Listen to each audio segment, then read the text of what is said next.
we really did pull it off. He was surprised. And I want to thank all of you for coming. I know it was kind of a last-minute thing, but and a lot of you had to change plans. But then, you know, I did too. You know, I've been I've been awfully busy with arms control and the INF treaty and the Russians, and I mean, I've really been very busy. And then, of course, basketball. I was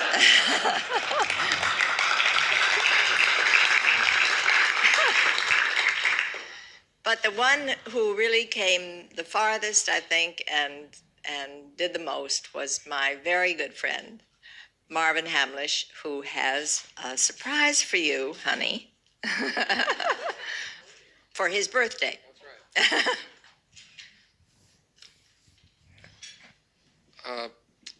What actually happened here was, because we want to be truthful here, is that the First Lady called me up, and we spoke, and she said that she would like to have a new song written for the president.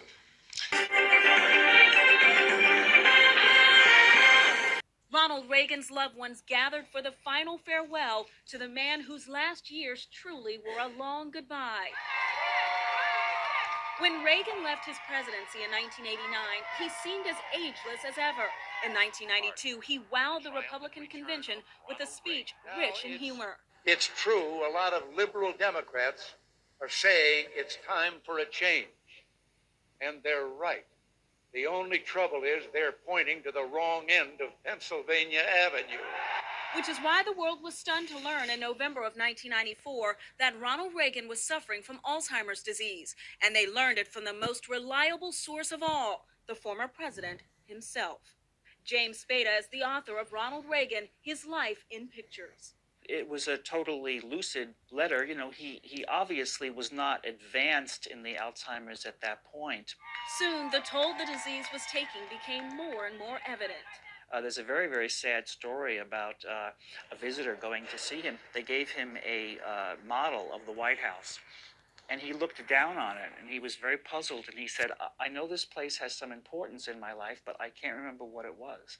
Suddenly, Ronald Reagan became a very private citizen, spending most of his time at his Los Angeles home under the watchful and loving eye of his wife, Nancy. But now and then, there was a flash of the old Reagan magic. I definitely felt a sense of greatness when I was standing next to this man. Rostic Denenberg will never forget his encounter with the former president, immortalized in this picture. It's one of the last public photos of Ronald Reagan, taken in a Los Angeles park in 1997. It seemed that he was a very charming person. Obviously, he was suffering from Alzheimer's at the time. However, he was coherent. Early in 2001, the 89-year-old Reagan was hospitalized with a broken hip. Ironically, his daughter Maureen was in another hospital right across the street for treatment of a melanoma condition that would later prove fatal for her at age 60.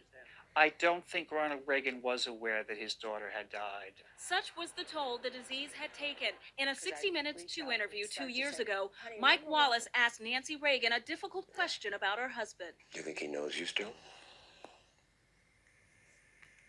I don't know.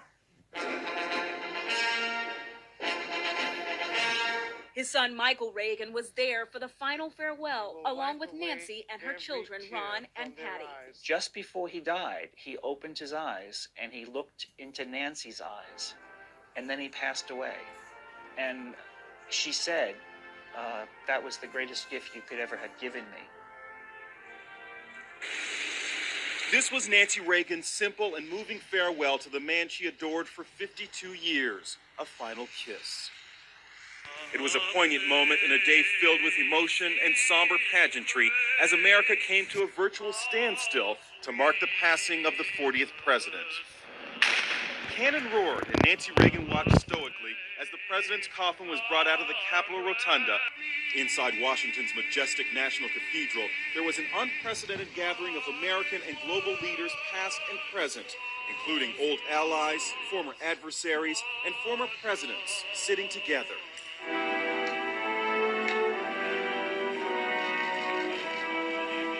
coffin was brought into the cathedral amid haunting strains, but came down the aisle in silence.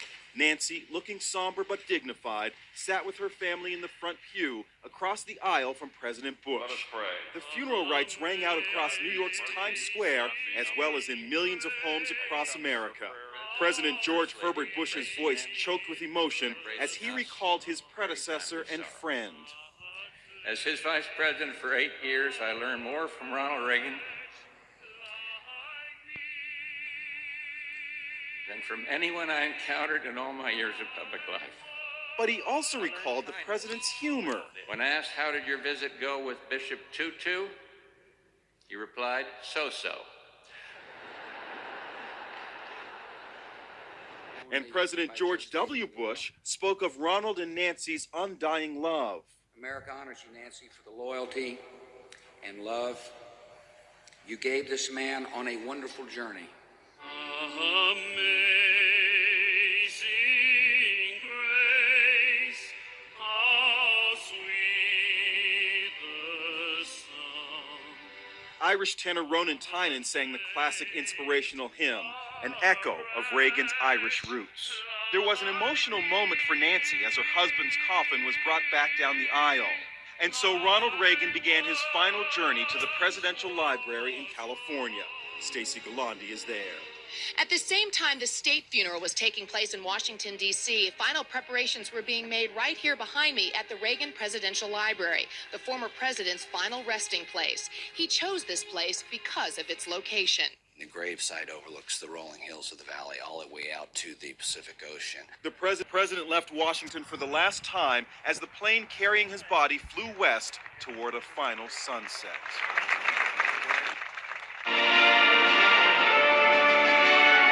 What struck you first was the majesty of it all. The music by the U.S. Marine Chamber Orchestra, the incredible collection of people, heads of state and stars, all of them brought together by Ronald Reagan. Men like Mikhail Gorbachev, with whom Ronald Reagan helped change the political landscape of planet Earth. Women like Baroness Margaret Thatcher, who was his staunchest ally in making those changes. Former Canadian Prime Minister Brian Mulroney gave one of the eulogies. His wife Mila told me that he practiced it a few times so he wouldn't choke up when he delivered it today, a trick he learned from Ronald Reagan himself. My seat was on the upper right part of the cathedral, in the same section as other of Mrs. Reagan's friends and colleagues of the late president. It was incredibly sad as the president's casket was brought down the center aisle of the cathedral. Different members of the congregation saluted or placed their hands over their heart. And then Nancy Reagan came by, her eyes so filled with sorrow, a little bit teary, but mostly just so sad that her husband was gone. She looked me in the eye as she passed. She looked at Joan Rivers standing behind me and said, "Thank you for being here." And behind her was the Prince of Wales, Prince Charles, who also had tears in his eyes, clearly moved by the service. He'd obviously been crying as it drew to a close. It was, I'm sure, a great comfort to Mrs. Reagan that he came all the way from London to be a part of the send-off. I think my main thought as the service ended, and I don't think I was alone in this, was I had a chance to be a part of history and to be there as the closing of one very important chapter in this nation's history was officially made.